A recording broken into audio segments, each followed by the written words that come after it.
Alright, hey guys, and welcome back, as this time I'm taking a look at a really small line of diecast cars, Midgetoy. Midgetoy was originally founded in 1946 in Rockford, Illinois by Alvin and Earl Herdklotz.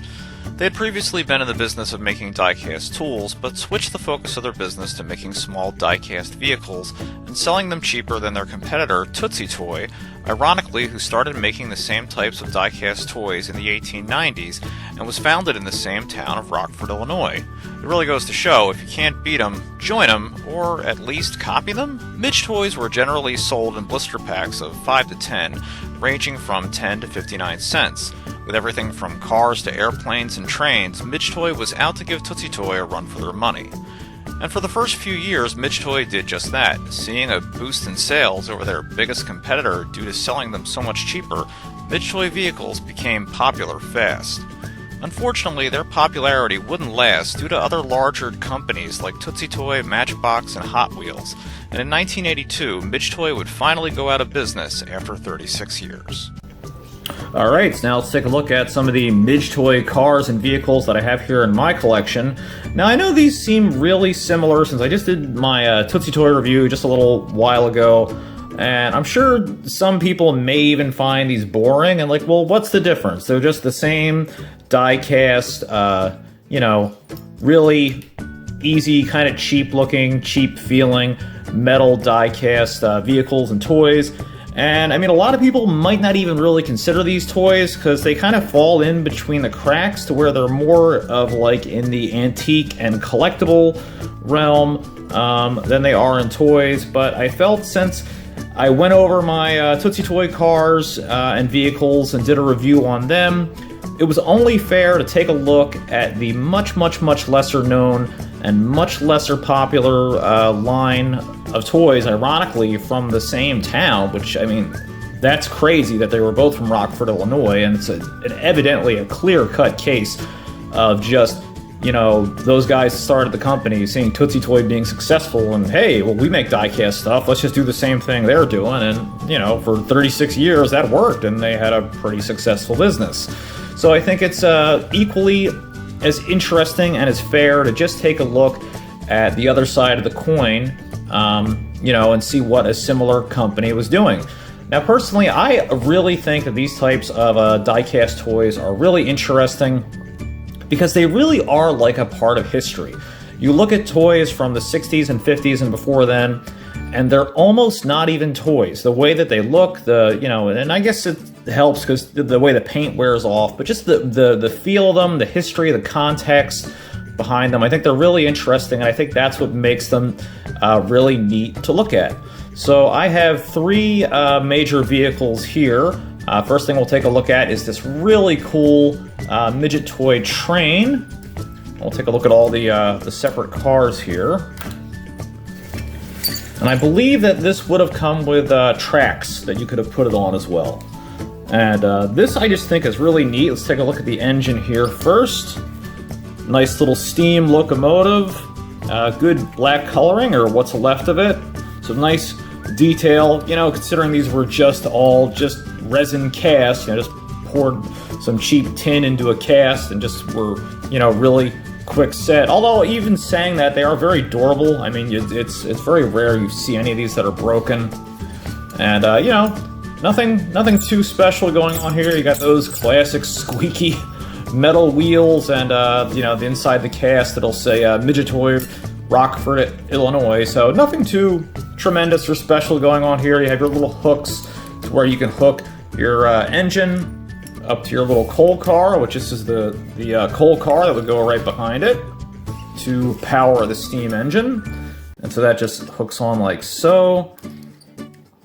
And then you have, I believe this would be like a dining car. I had a hard time trying to figure out what this is. It has the doors. Either that or this could possibly be like an animal freight car for like horses and things like that because of the larger doors. But I believe this is probably supposed to be a dining car, especially the way that it's raised.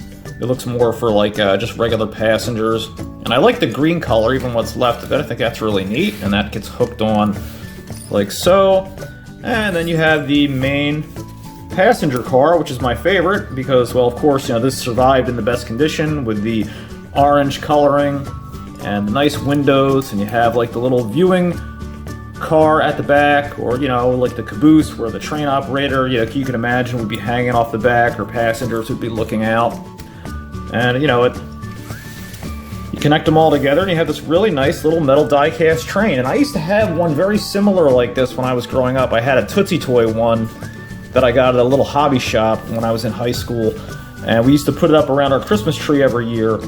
And so this is very similar, and that's why years ago when I picked this up, I was like, oh, that's really neat, because it really reminded me of what I had, and I think it's just really neat. So, very cool. And moving on from our little train here, I have two vehicles. And now these would have all been done in one giant cast. I've seen pictures of those, which I think are really neat.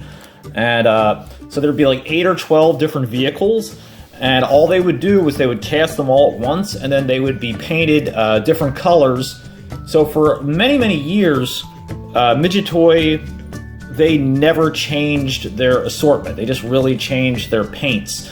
Later on, they did do some other stuff, like they did like outer space tin toys and things like that. But for the most part, their line didn't change, and I think that's why you saw toy lines like this fail, because they didn't really keep up with the times and make new stuff. And so even though they were cheap, people just really weren't interested in them anymore. I think this is my favorite one here, this tiny little Roadster. And both of these would have been from around the 1950s, I believe, possibly the late 1940s. These are pretty old here. And I think that's really cool. You got the little engine and the exposed seat. And I don't know if you can make that out there. It says Midgetoy underneath, and I just like this for how small it is, but the paint really still held up really nicely. And this is really nice too. We have like a little military Jeep almost. And some really good detail. You got like the gas canister on the back, the spare tire, the 2 bucket seats, area for storage, the front grille and everything. And again, I think the red paint looks really nice. And it's very simple, but they roll really well considering there's no bearings in them or anything. Generally these cars will hold up really well as long as they don't get in any water or rust, or the plastic of the wheels melt or disfigure or anything like that. So they're really neat. And that's pretty much it. There's really not much to this little line of toys. Pardon the pun there, since they're Midgetoys, a small line of toys. But I really think they're neat, and I think it's important to keep parts of the overall history, when you look at toys overall, instead of always just looking at the 70s, 80s, 90s. I think it's really interesting to go back 60s, 50s, even stuff like that, and just see stuff that's, very different and what people don't expect, and is kind of an outcast in the toy community, like how HO trains and stuff. Even that is a whole part, like RC racing sets, all that stuff really makes up an interesting tapestry when you look at older toys. And I think it's really neat to look at, different lines like this that are really obscure, and a lot of people will be like, what is this? What are you even looking at these, antique, archaic toys for? And I just think they're interesting and really neat to look at. So I hope you guys enjoyed taking a look at this small toy line with me today. Hope you found it informative and interesting, and I will see you guys next time. Take care. Hey guys, if you liked the video that you just watched, don't forget to hit that subscribe button down below, and you can follow me at Facebook at King of Retro, or Twitter at #8ByteBrian. See you next time.